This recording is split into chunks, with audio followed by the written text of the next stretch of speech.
प्यारे भक्तों, भगवान श्री हरि विष्णु को धन, ऐश्वर्य और समृद्धि का स्रोत माना गया है और उनकी कृपा से धन, सुख और सफलता की कभी कमी नहीं होती। यदि आप आर्थिक तंगी, कर्ज और धन की कमी से परेशान हैं, तो भगवान विष्णु का यह मंत्र आपके लिए चमत्कारी साबित हो जाएगा।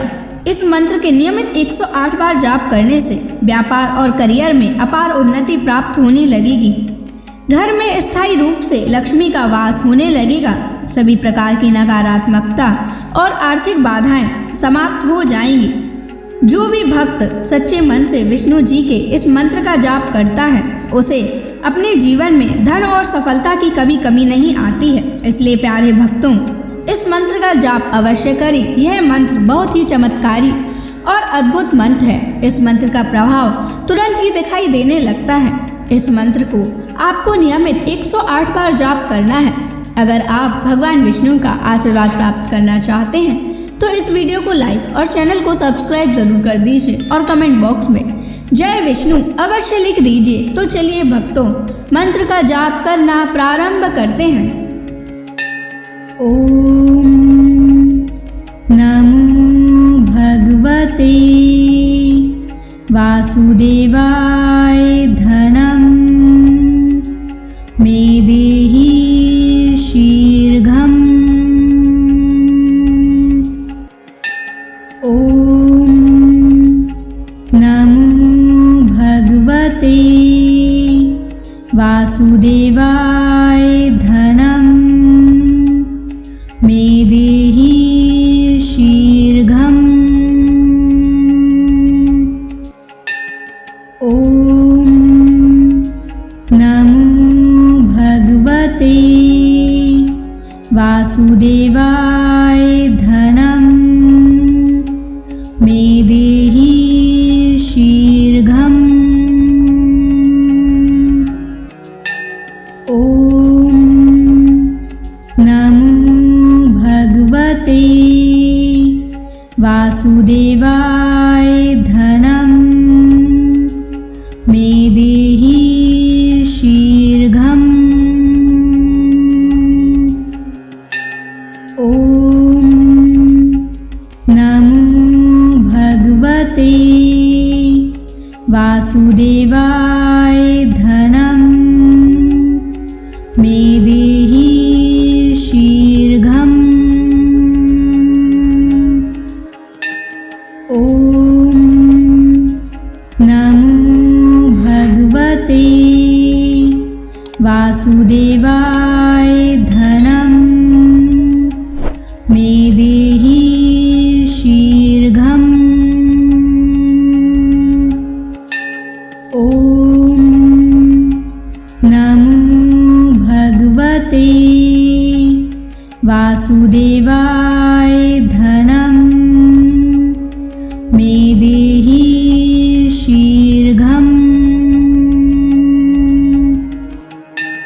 ओम नमो भगवते वासुदेवाय धनम मे देहि शीघ्रम्।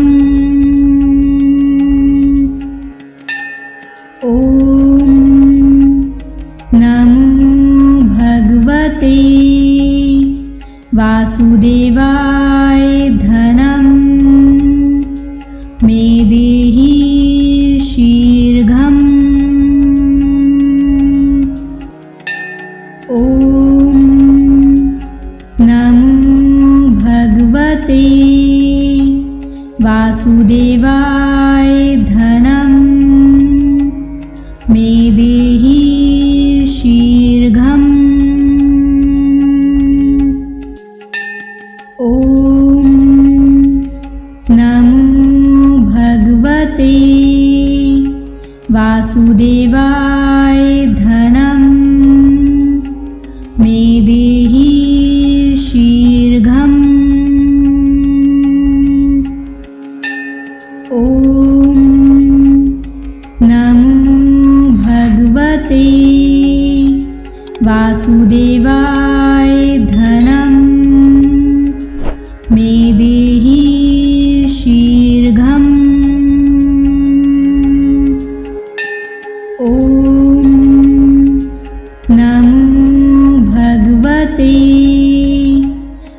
वासुदेवाय धनं मे देहि शीघ्रम्।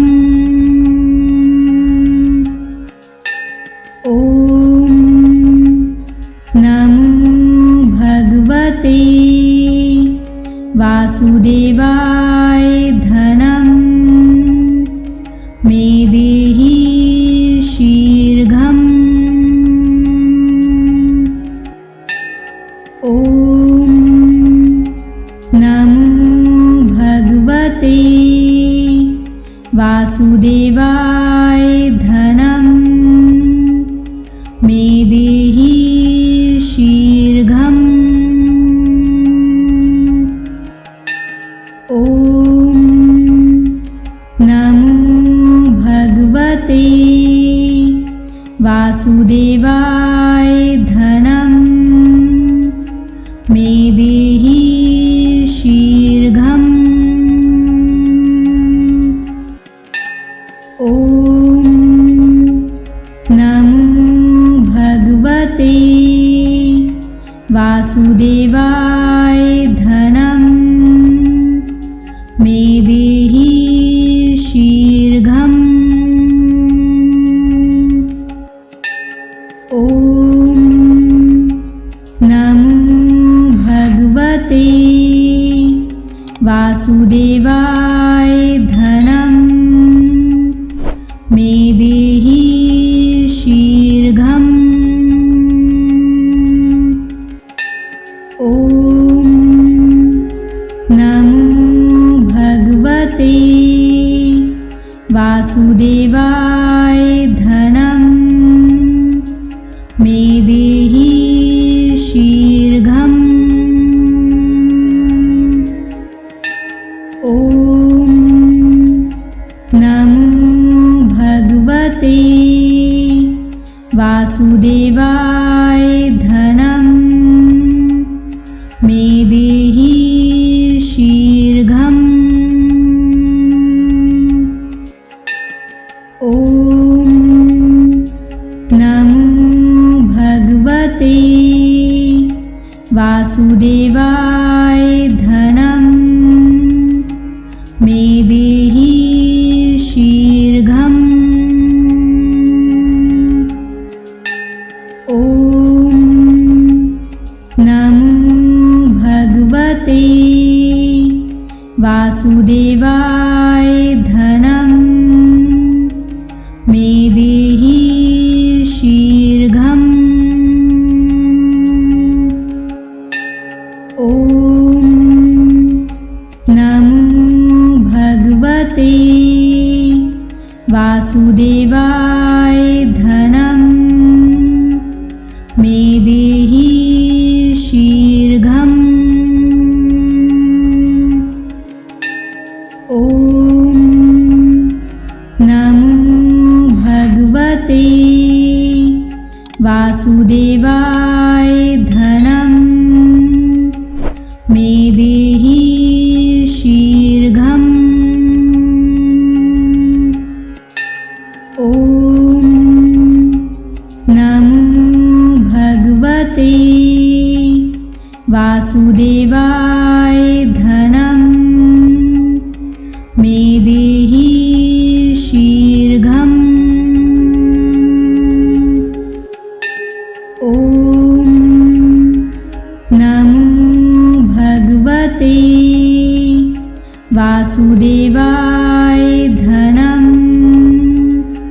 मे देहि शीघ्रम्। ॐ नमो भगवते वासुदेवाय धनं मे देहि शीघ्रम्। ॐ नमो भगवते वासुदेवाय धनं मे देहि शीघ्रम्। ॐ नमो भगवते वासुदेवाय धनं मे देहि शीघ्रम्। ॐ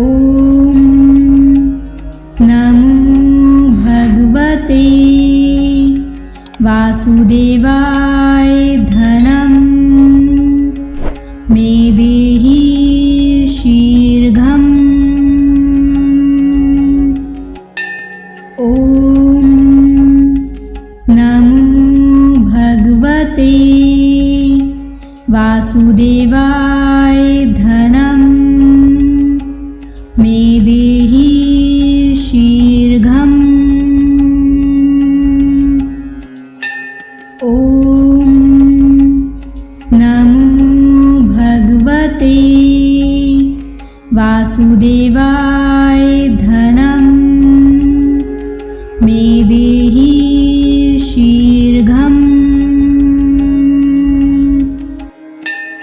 ॐ नमो भगवते वासुदेवाय धनं मे देहि शीघ्रम्। ॐ नमो भगवते वासुदेवाय धनं मे देहि शीघ्रम्। ॐ नमो भगवते वासुदेवाय धनं मे देहि शीघ्रम्। ॐ नमो भगवते वासुदेवाय धनं मे देहि शीघ्रम्। ॐ नमो भगवते वासुदेवाय धनं मे देहि शीघ्रम्। ॐ नमो भगवते वासुदेवाय धनं मे देहि शीघ्रम्। ॐ नमो भगवते वासुदेवाय धनं मे देहि शीघ्रम्। ॐ नमो भगवते वासुदेवाय धनं मे देहि शीघ्रम्। ॐ नमो भगवते वासुदेवाय धनं मे देहि शीघ्रम्। ॐ नमो भगवते वासुदेवाय धनं मे देहि शीघ्रम्। ॐ नमो भगवते वासुदेवाय धनं मे देहि शीघ्रम्। ॐ नमो भगवते वासुदेवाय धनं मे देहि शीघ्रम्। ॐ नमो भगवते वासुदेवाय धनं मे देहि शीघ्रम्। ॐ नमो भगवते वासुदेवाय धनं मे देहि शीघ्रम्। ॐ नमो भगवते वासुदेवाय धनं मे देहि शीघ्रम्। ॐ नमो भगवते वासुदेवाय धनं मे देहि शीघ्रम्। ॐ नमो भगवते वासुदेवाय धनं मे देहि शीघ्रम्। ॐ नमो भगवते वासुदेवाय धनं मे देहि शीघ्रम्। ॐ नमो भगवते वासुदेवाय धनं मे देहि शीघ्रम्। ॐ नमो भगवते वासुदेवाय धनं मे देहि शीघ्रम्। ॐ नमो भगवते वासुदेवाय धनं मे देहि शीघ्रम्। ॐ नमो भगवते वासुदेवाय धनं मे देहि शीघ्रम्। ॐ नमो भगवते वासुदेवाय धनं मे देहि शीघ्रम्। ॐ नमो भगवते वासुदेवाय धनं मे देहि शीघ्रम्। ॐ नमो भगवते वासुदेवाय धनं मे देहि शीघ्रम्।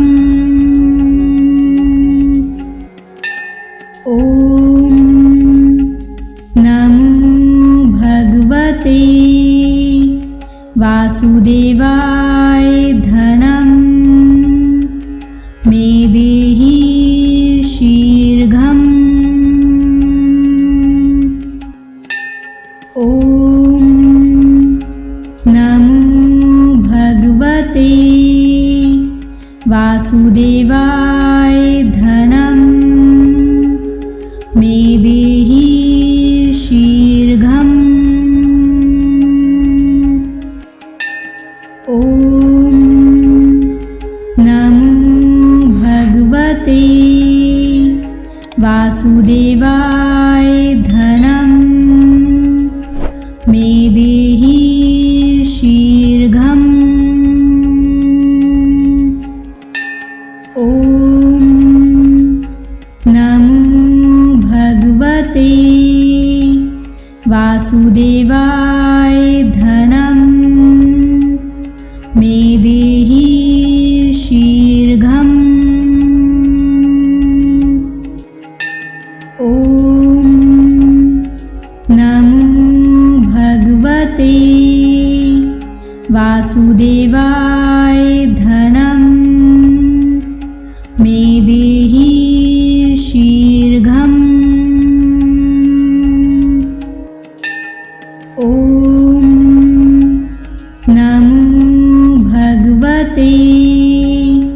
वासुदेवाय धनं मे देहि शीघ्रम्। ॐ नमो भगवते वासुदेवाय धनं मे देहि शीघ्रम्। ॐ नमो भगवते वासुदेवाय धनं मे देहि शीघ्रम्। ॐ नमो भगवते वासुदेवाय धनं मे देहि शीघ्रम्। ॐ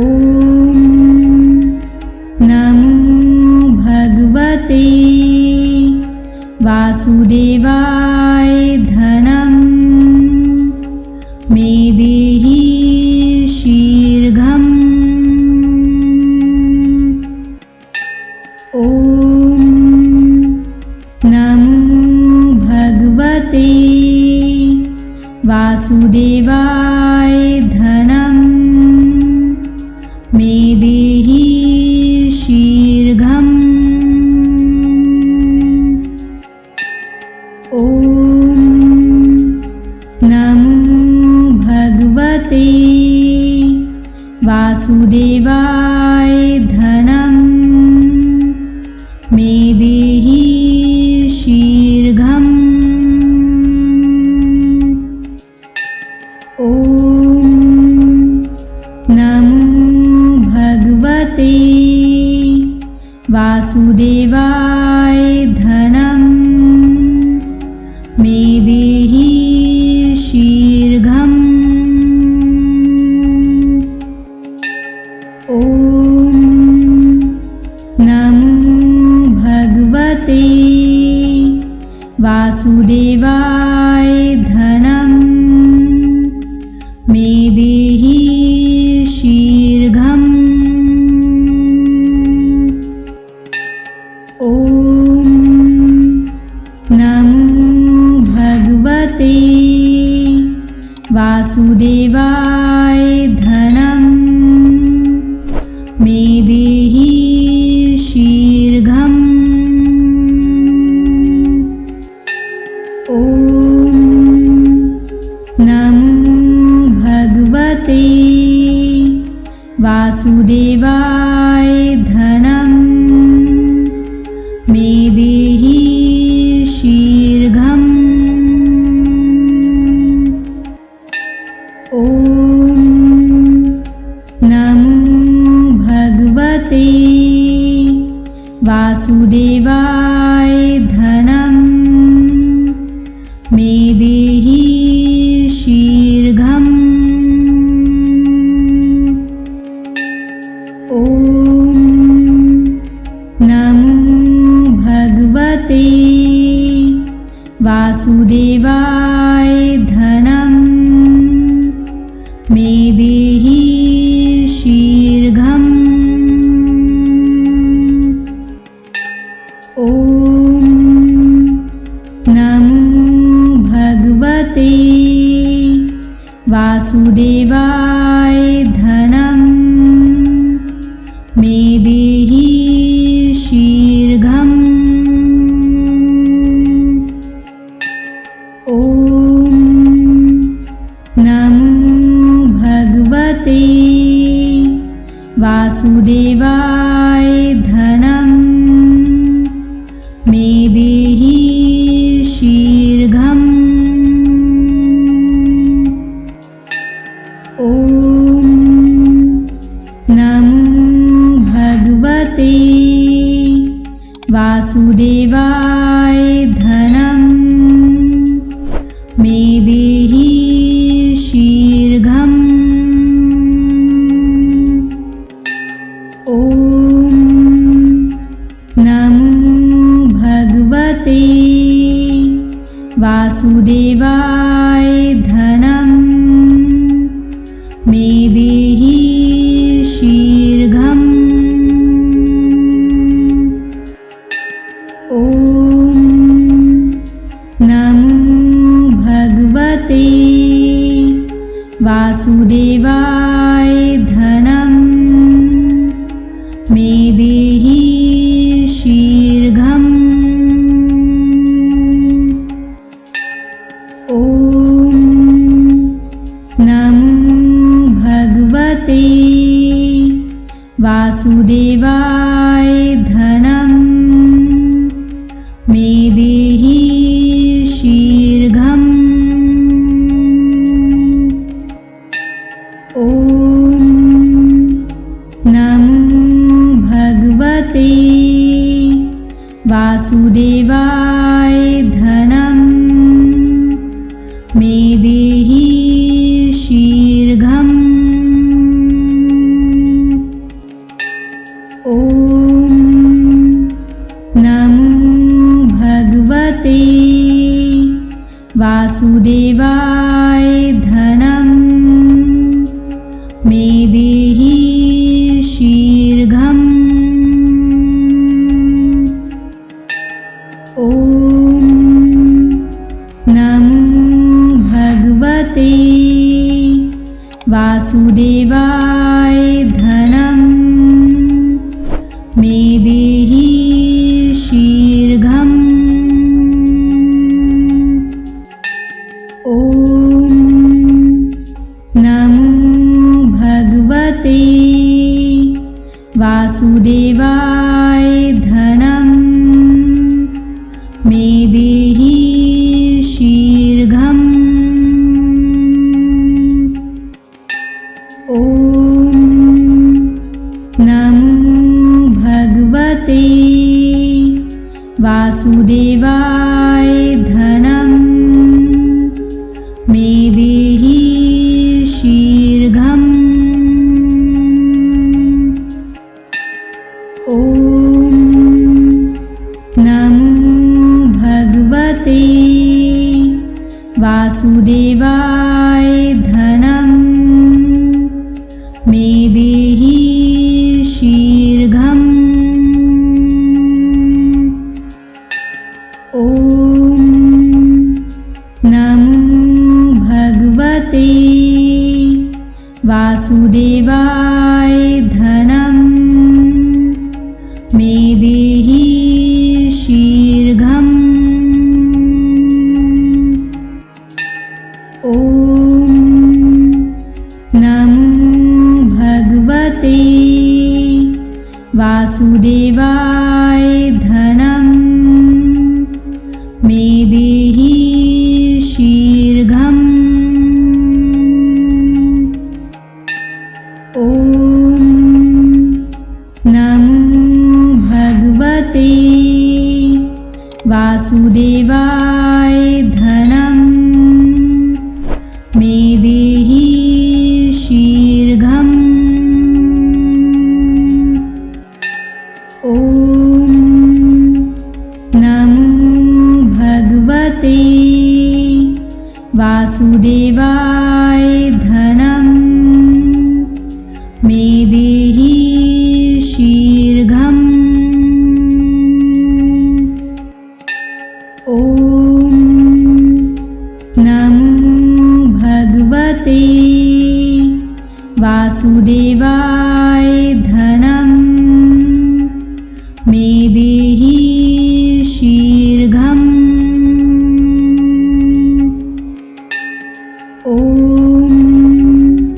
नमो भगवते वासुदेवाय धनं मे देहि शीघ्रम्। ॐ नमो भगवते वासुदेवाय धनं मे देहि शीघ्रम्। ॐ नमो भगवते वासुदेवाय धनं मे देहि शीघ्रम्। ॐ नमो भगवते वासुदेवाय धनं मे देहि शीघ्रम्। ॐ नमो भगवते वासुदेवाय धनं मे देहि शीघ्रम्। ॐ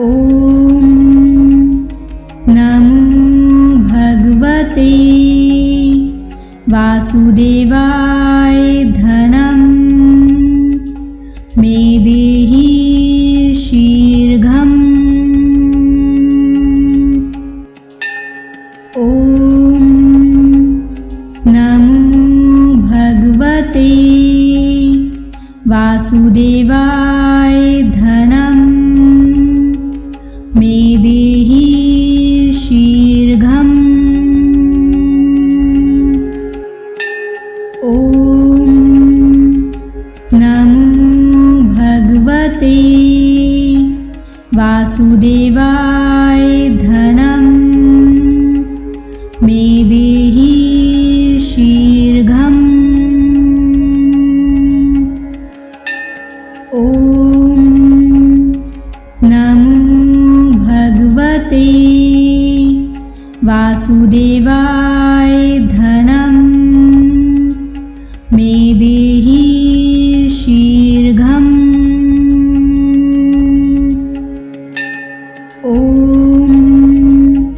नमो भगवते वासुदेवाय धनं मे देहि शीघ्रम्।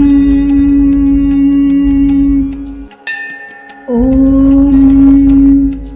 नमो भगवते वासुदेवाय धनं मे देहि शीघ्रम्। ॐ नमो भगवते वासुदेवाय धनं मे देहि शीघ्रम्। ॐ नमो भगवते वासुदेवाय धनं मे देहि शीघ्रम्। ॐ नमो भगवते वासुदेवाय धनं मे देहि शीघ्रम्। ॐ नमो भगवते वासुदेवाय धनं मे देहि शीघ्रम्। ॐ नमो भगवते वासुदेवाय धनं मे देहि शीघ्रम्। ॐ नमो भगवते वासुदेवाय धनं मे देहि शीघ्रम्। ॐ नमो भगवते वासुदेवाय धनं मे देहि शीघ्रम्। ॐ नमो भगवते वासुदेवाय धनं मे देहि शीघ्रम्। ॐ नमो भगवते वासुदेवाय धनं मे देहि शीघ्रम्। ॐ नमो भगवते वासुदेवाय धनं मे देहि शीघ्रम्। ॐ नमो भगवते वासुदेवाय धनं मे देहि शीघ्रम्। ॐ नमो भगवते वासुदेवाय धनं मे देहि शीघ्रम्। ॐ नमो भगवते वासुदेवाय धनं मे देहि शीघ्रम्। ॐ नमो भगवते वासुदेवाय धनं मे देहि शीघ्रम्। ॐ नमो भगवते वासुदेवाय धनं मे देहि शीघ्रम्। ॐ नमो भगवते वासुदेवाय धनं मे देहि शीघ्रम्। ॐ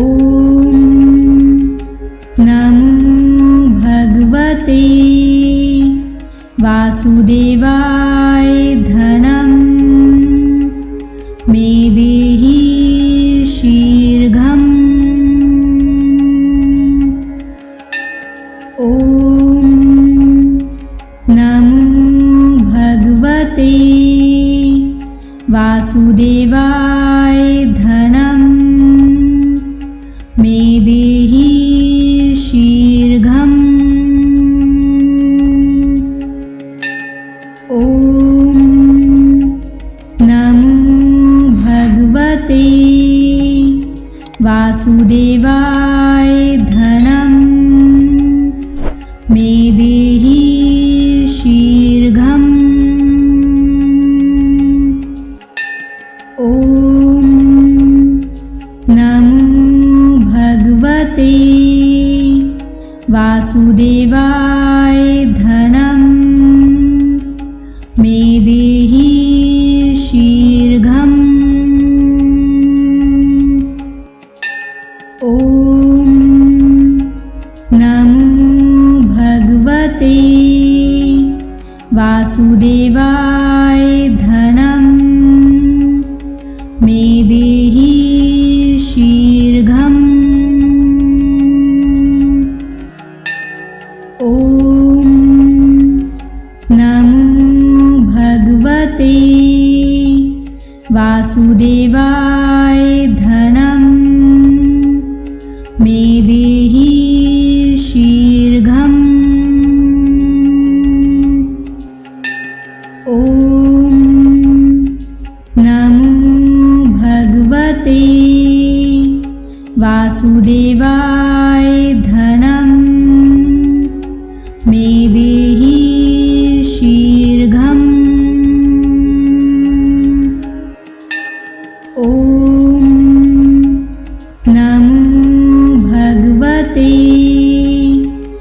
वासुदेवाय धनम मे देहि